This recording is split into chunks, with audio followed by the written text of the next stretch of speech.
I want to move right along to our final panel for today, all about ecosystems, the future of innovation and expansion. We've been talking a lot about expansion strategies, what it takes to be able to grow globally. Today, I'm excited to be able to bring to the stage our moderator for this discussion, who's going to actually look at expansion as an entrepreneur, but the role of an ecosystem in fueling that expansion. Our moderator for today is Beena Khan, who is a co-founder, angel investor, and a strategic advisor. She is the founder of Summit, a boutique accounting and tax advisory firm that primarily works with tech startups and high net worth individuals. Beena also manages an investment fund that focuses on disruptive tech startups run by exceptional teams. With her deep expertise in startups and the venture capital sector across some of the world's most illustrious entrepreneurial ecosystems, I have no doubt she's going to extract some amazing insights from the stellar panelists that we have. We have Abigail Levine, who's the head of ecosystem at Samsung Next. Haider Ali Khan, the CEO of Bayut and Dubizzle. We also have Mahankali Srinivas Rao, who's the CEO of the T-Hub Foundation. And last but by no means least, Yaqub Salim Al-Zabi, who's the head of trends and innovation, knowledge, and the impact sector at the Abu Dhabi Early Childhood Authority. With a round of applause, please, Beena and all of our panelists, welcome to the stage.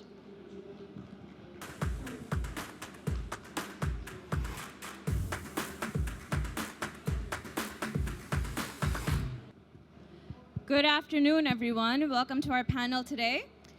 So many of you are familiar with some of the proverbs that I'm about to tell you. If you want to go fast, go alone. But if you want to go far, go together. Another one, many brains are undoubtedly better than one. And one of my favorites, it takes a village.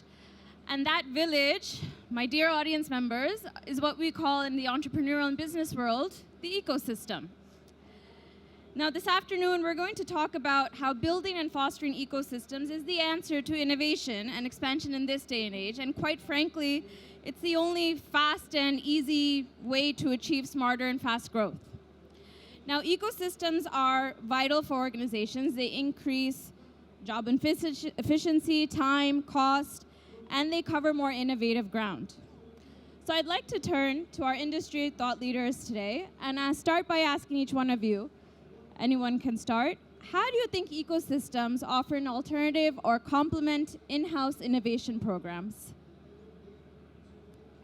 Wow. Any one of you can start. Yeah, I could go ahead and take this one on. Thank you very much for having us, first of all, Beena. For me personally, I can't really imagine any in-house innovation program existing outside of a wider ecosystem. I think it will exist and rely on it to varying degrees depending on the program itself.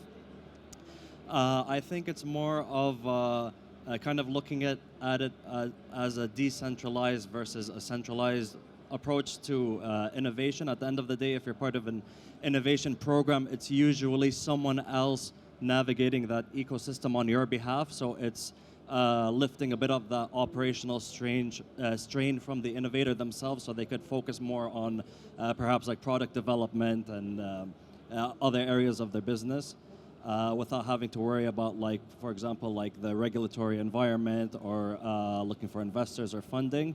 But I think, it's a bit of a give or take. So if you're part of a program, then maybe you don't have as much flexibility as you would if you were navigating the ecosystem on your own.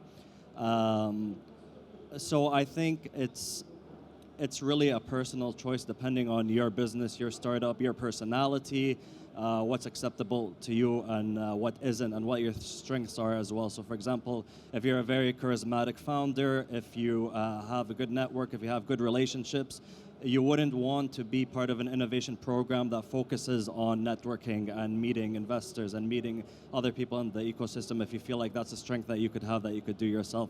Whereas if you're struggling with funding, you might want to find something that's more aligned with what you're interested in. So that's my take on it. Very insightful. Thank you. I'll take it also. So first, I'd like to introduce Samsung Next. so people will be familiar. We're a venture arm powered by Samsung. Samsung is a huge organization with about 300,000 employees around globally. So Samsung has different innovation programs and different investment arms.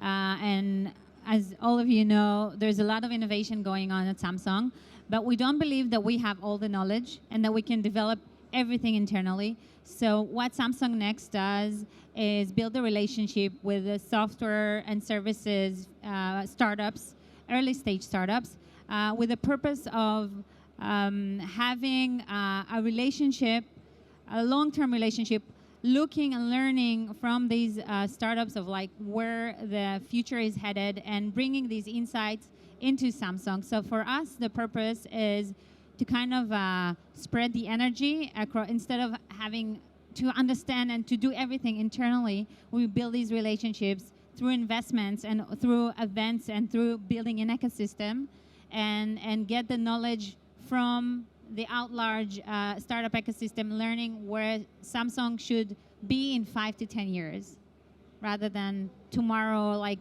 partnerships and partnering with startups. Tomorrow, in the next year, we look ahead, and it's a long-term relationship. It's something needs development, and we don't have all the knowledge, so we have to outsource it outside and build this relationship. So it's actually both parties working together. It's the venture arm, but you're also working with the founders and the startups. It's not Yes. just startups coming to the venture fund or arm. Yes, so we have both like an ecosystem of founders. We have invested in over 150 companies. So we have basically an ecosystem of founders that we nourish and develop and help throughout the growth of the company. But we also have a larger ecosystem with companies that we haven't invested in, but we still have the relationship, open relationship, where we help with knowledge and connections, and we learn from them where the world is headed, and when the time is right, we also invest in them. Amazing. Heather. Yeah, hi. So, look, I mean, you know, at Booth and DeBizzle, you know, when early days we started up, we're just very focused on what we're building. And now we're at a size where, you know, we're still very focused on what we've built. And innovation is sometimes very difficult to come from the inside because you're just so focused on, you know, the core of the business.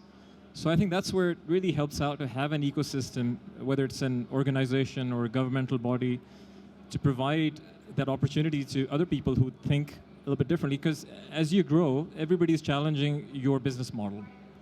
And you can incorporate those people through an ecosystem as opposed to just not worry about it, and what's going to happen one day is you're just going to get eaten up. So, you know, I think it's very, very important to have innovation inside, but also complement that with, you know, providing a system that actually allows other people. Because, for example, over here, like, you know, if I just look at the UAE, we have over half the country sitting on our platform every month. Wow. Right? So that's a very large number. Now, can we expose some other technologies, things that we're not thinking about, to those people because they're transacting, they're actually buying and selling stuff on the platform. So I think there's tremendous power, and you can realize that power and really, really propel you forward. Just need to have an open mind and, you know, focus more on execution, and it'll also be successful. Yeah. I don't want to repeat what's been said before, but I'll probably start with a quote, you know. So there was this guy called John Doohan who said, and I have to be gender correct here, so he said, no person is an island, right? So you said, you know, it takes a village to raise a child, so no person. So I think clearly, you know, a startup has choices, corporates have choices too. So you can either build, rent in these times, buy, or partner, right? And clearly there is no, you know, one size fits all. So it depends on the nature of the work you're doing, the nature of the space you are in, and then choosing what you want to do, right? And we've seen successfully at T-Hub, which is India's largest incubator.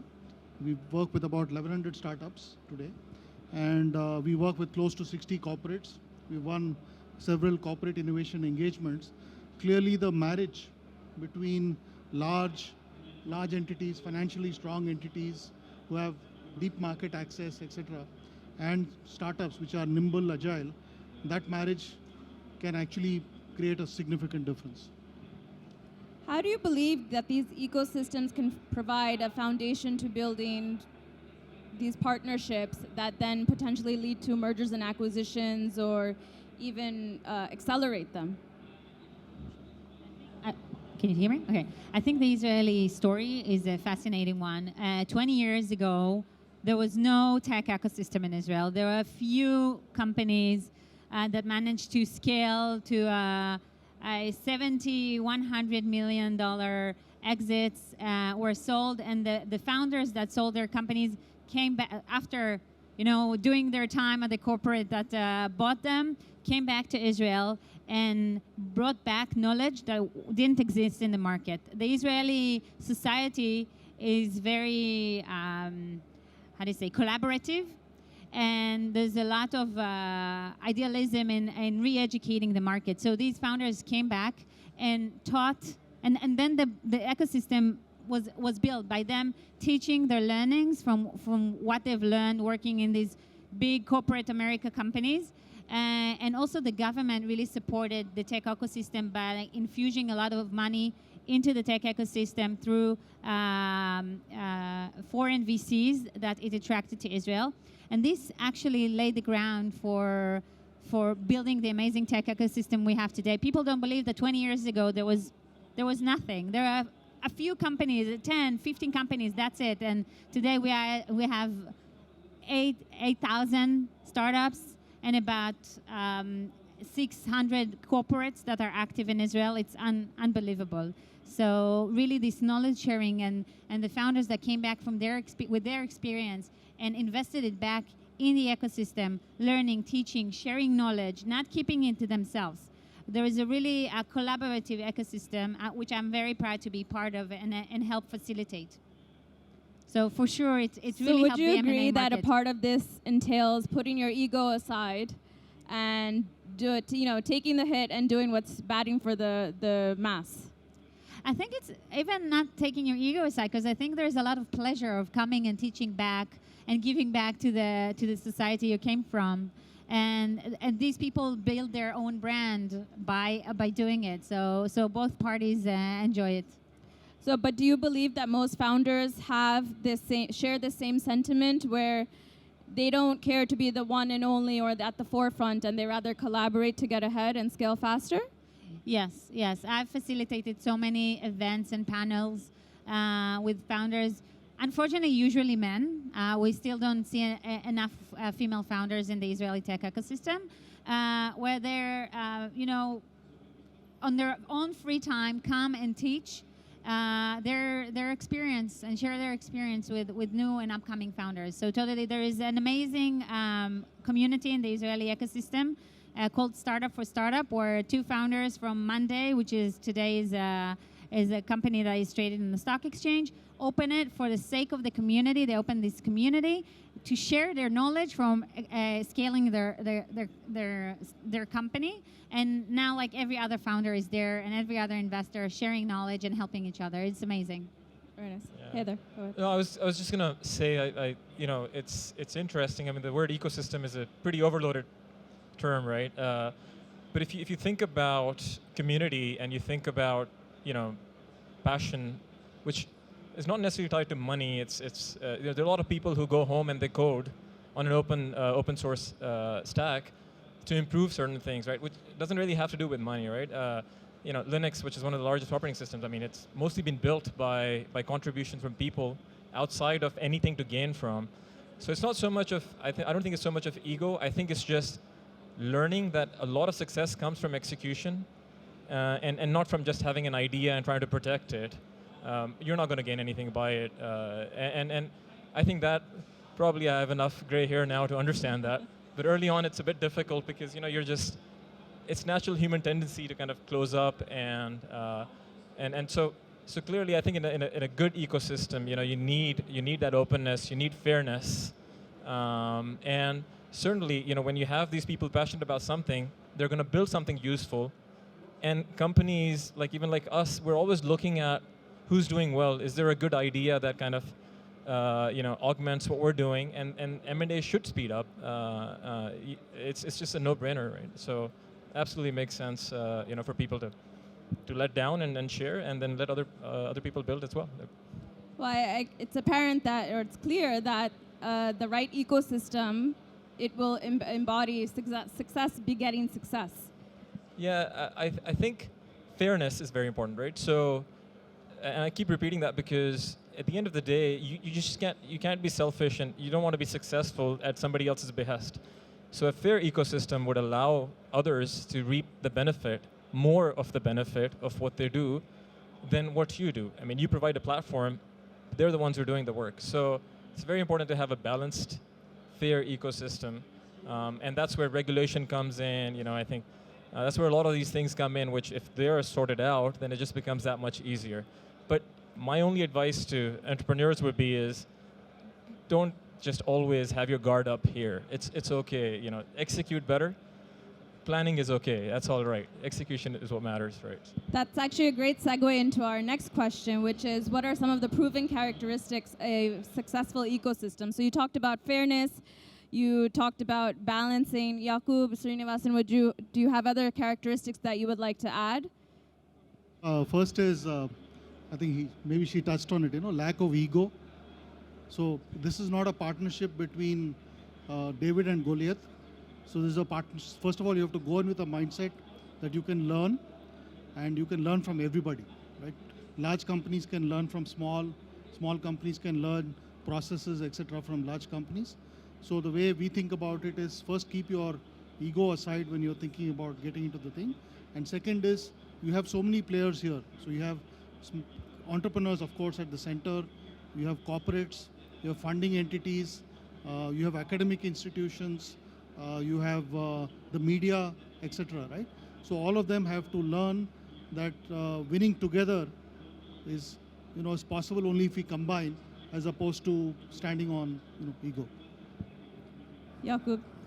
Yeah, and just to add to that, I think a big one is, ease of, I would say, navigating the regulatory ecosystem, how easy it is to, undergo all the administrative tasks that are kind of heavy operationally and tedious and time-consuming, but are very necessary to set yourself up, And it could be things as simple as like, I say it's simple, but the reality is that from a lot of people, especially trying to relocate to a country where they're not based off of initially, it could be difficult to open a bank account, set up office space, get to your national ID, and a lot of these times, all of these activities are prerequisites to other ones, and it's not sure what order you have to go in. So I would say just the transparency of the process and understanding very clearly that this applies to you and this doesn't, and these are your opportunities and these aren't, and these are your incentives and these aren't.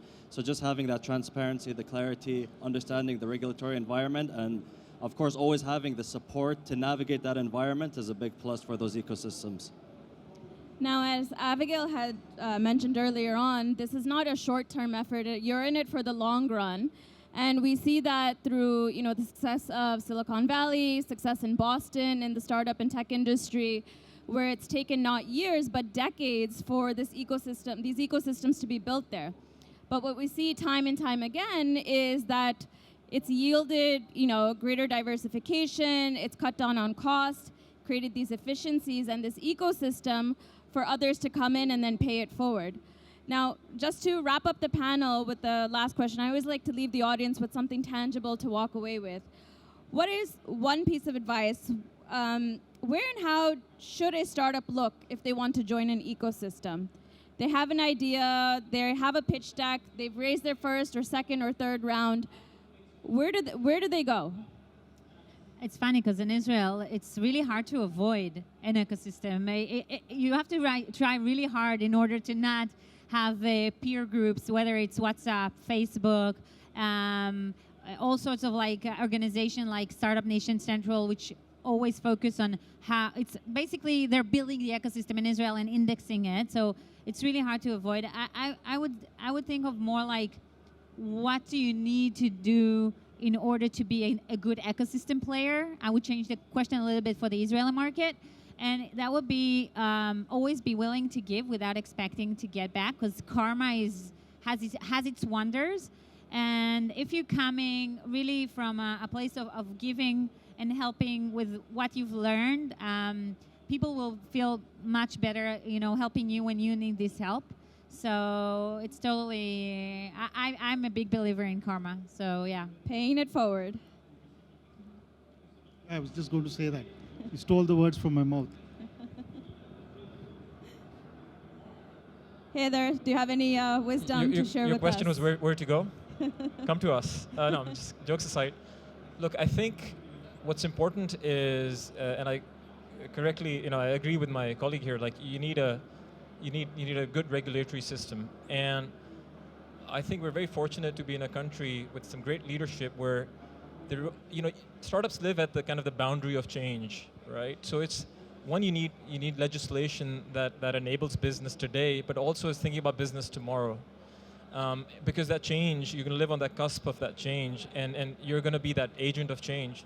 So do you have that support? So you need to be in territories where you do get that support. Because once you are successful over there, then you can go and raise more money to go into other markets. A lot of emerging markets, are there where they are because a lot of these changes haven't come yet. And kind of the internet has kind of come to the world at the same time. Whereas in other countries, there was a lot of infrastructure already in place. So you actually have a great opportunity to go in and define some of this, but you also need success. You have to, again, you have to balance. You have to win some, then you build credibility, then you go and win some more. But try to find an environment that's supportive of this, like the UAE. I think it's absolutely fantastic, where you have constant support and you're actually told to push the boundaries. What could be better than that? So, yep, that's it. No one said to look at North Star Dubai yet, so that would be my answer. But on a more serious note, it's really about, I think, there are two approaches. One of them is to be as loud as you can and just don't lock yourself in a room, with your own work. Don't go out there, be charismatic, meet people, make waves, write LinkedIn posts, get yourself out there as a personality. I'd say people are first attracted to personalities before products. So, put yourself out there, meet people, network, and hopefully you will be picked up by these ecosystems through either strategic meetings or chance encounters. And then there's the other approach of actively doing your research, seeing what's out there, seeing what's the best fit for you based on what you do, researching those markets, trying to meet key players in those markets. So and they're not mutually exclusive. I think you have to be active on both fronts to really be seen and heard. So that would be my approach. Great. Thank you. Anyone want to add anything else before we wrap up? We can take maybe 2 minutes, one question, if anybody would like to ask any of the panel members.